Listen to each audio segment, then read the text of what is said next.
All right. Well, we are continuing through our series on Mission of God for the Family. And we've been looking at First Peter 3, the where he talks about how to be of one mind. What does it look like to seek fellowship with one another, to seek unity? And it's really important. That's a really important part of what a family is for people, especially for the formation of little ones, is that the fellowship of the family sets their expectations on what a normal human interaction is like, what people are for, what they're about, what how they should live. And we've seen that Peter says, uh, he says, finally, be ye all of one mind. And then he lists some things: have compassion for one another, love one another like brothers, right? So this is how we know that this is intended, or that this is how families ought to be, and not just the church. He's in the middle of talking about the church, but he says, love the way brothers are supposed to, be full of pity or understanding for one another, be courteous, don't render evil for evil, but instead bless, right? So he's going through these descriptions of what fellowship is and what builds fellowship, what knits people together. And then he says, for he that will love life and see good days, let him refrain his tongue from evil, and his lips that they speak no guile. Let him put off evil, or avoid evil, and do good. Let him seek peace, and let him seek peace and ensure it. For the eyes of the Lord are over the righteous, and his ears are open to their prayers. But the face of the Lord is against them that do evil. For who is he that will harm you if you are followers of that which is good? So he's talking about how when we want to be in fellowship, one of the things that we need to do is really, if we want to love life and we want our family to see good days together, and then he says, then it starts by not speaking evil against one another, or guile, right? Speak destructively, speak in a way where you tear others down.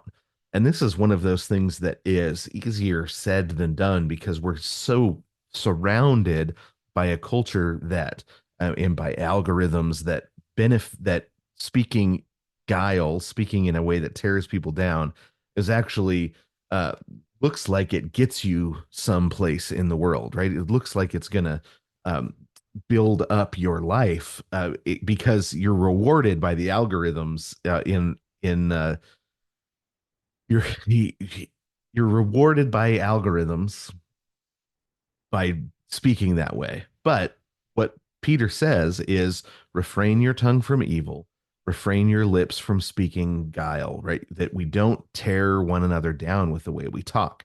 This is something that Paul jumps on as well in Ephesians 4, when he says, build one another up with the way you speak to one another, right? That we're supposed to build one another up. We're supposed to, that the construction project of our neighbor and of our families, that a big part of that is how we speak to one another. God builds us out of words, he rebuilds us with his words, and then our words join in that construction project. We shouldn't be people that tear one another down. We should be people that build one another up. And he says that this is actually central in how you love life rather than death, right? The way you talk is a way that you can love life or pursue life rather than death. If you live to tear others down, if the way that you speak tears others down, it means that you aren't loving life with the way that you speak. You're loving death. But if you want to love life and see good days, then we refrain our tongue from evil and guile, and instead, um, we do good to one another. We seek peace. Uh, we we uh, we pursue peace with one another by the way that we speak. We speak in a way that builds one another up. And then notice he says, the eyes of the Lord are over the righteous, and his ears are open to their prayers. Well, he is echoing what he just said earlier about husbands, right? Just a few verses earlier, he says, husbands, dwell. dwell with your wives according to knowledge, give honor to your wife as unto the weaker vessel, and as being heirs together as unto the grace of life, that your prayers are not hindered. Right. And so he's actually giving content for what it looks like to honor your wife, to as a weaker vessel and a co-heir to the grace of life, in the way that he is talking about how we talk to one another, right? That we don't speak in a way that tears down, but we speak in a way that builds up, and that opens the uh, opens up the heavens so that God will hear our prayers better, right? So the way that we speak to one another affects the way that God uh, responds to us. Now, this is not a works based thing, because at the end of the day, we turn around and we say thank you for the Spirit's work in our life for any sort of building up. We don't take pride in it, because if God hears our prayers, we know that it's by grace. And Peter and Paul and John, everybody makes it really clear that it's from grace to grace, by faith, from faith to faith. It's never by works. But he says that the way that we speak to one another actually affects the way God hears our prayers. So if our tongue is full of guile one day, when we use that same tongue and we turn it towards the Lord, God is going to remember the way that we've been using our tongue to tear others down when we go to pray and ask Him to build us up.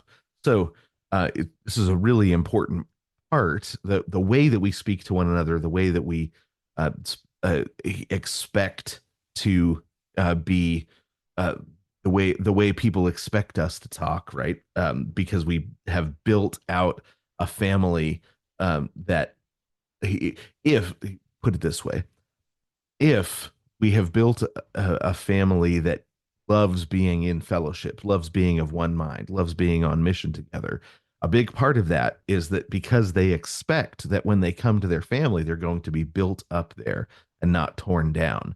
If the expectation is that they know they're going to be torn down if they spend time with their family, with their parents, with their siblings, that they're going to be torn down, that the way that people talk to them is going to uh, hurt and destroy rather than build up, then they're not going to be of one mind. They're going to avoid being on the same mission. And when they grow up, they're going to go a different way. Um, and it doesn't mean they're not going to serve the Lord, but it does mean that they're going to look at their family and say, that's not how I want my family to be. Now, we've all seen, as we've grown up, the way we were spoken to growing up, the way that the expectations of our home growing up has set so many of our habits.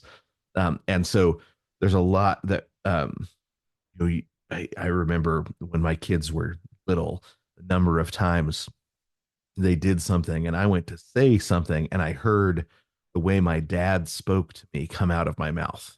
I thought, I did not set up to do that. I didn't, but the way that I was spoken to uh, was the way that I spoke to my kids, the way that I was spoken to as a kid. And some of those things were good and some of those things were bad. And I had to work through the things that I didn't want and say, I'm going to set those aside. I'm going to go to the Lord. I'm going to ask for his help. When I do say something, unkind, I'm going to ask my kids to forgive me. I'm going to ask the Lord to forgive me. I'm going to humble myself before the Lord and say that the way that I spoke to my kids today wasn't good. Please forgive me. Right? Because we want we want a family that is of one mind. And one of the things that was really neat, still recovering from the wedding, but one of the things that was really neat was the last dinner that me and my wife and my kids had with just us before my daughter got married. We went around and said, what are some things that you look forward to bringing into your new family? So it was really there for my daughter that was about to get married, because they were literally getting ready to start their new family. But I wanted all of my kids to answer and think through what are some things that you really look forward to bringing. And what one of the things that was so neat was how many of the things that were brought up had to do with the dinner table, had to do with the way that we told stories to one another, the way that we wanted to know about each other's day at the dinner table, right? That had to do with the fellowship that was around the dinner table. Even the way that we play music during when it's time to do dishes, that sort of thing. So there were so many of those neat things that really had to do with the expectations of how the siblings talked to one another. Um, the birthday liturgies that where we go around and say what we love about one another. Those things, the ways that our family spoke to one another was at the center of all of the things that people said. I really look forward to bringing this into my family when I have kids, and that was a real neat blessing because I want my kids to love life and see good days. So I want them to think about the way that they speak to one another, think about the way they speak to people in a way that builds up rather than tears down, so that they can experience of that love of life and see those good days in their family. So um, we're going to be moving on from First Peter now, but I hope that this subsection talking about how to build fellowship in a family, what the ingredients of a family that is of one mind are, was helpful.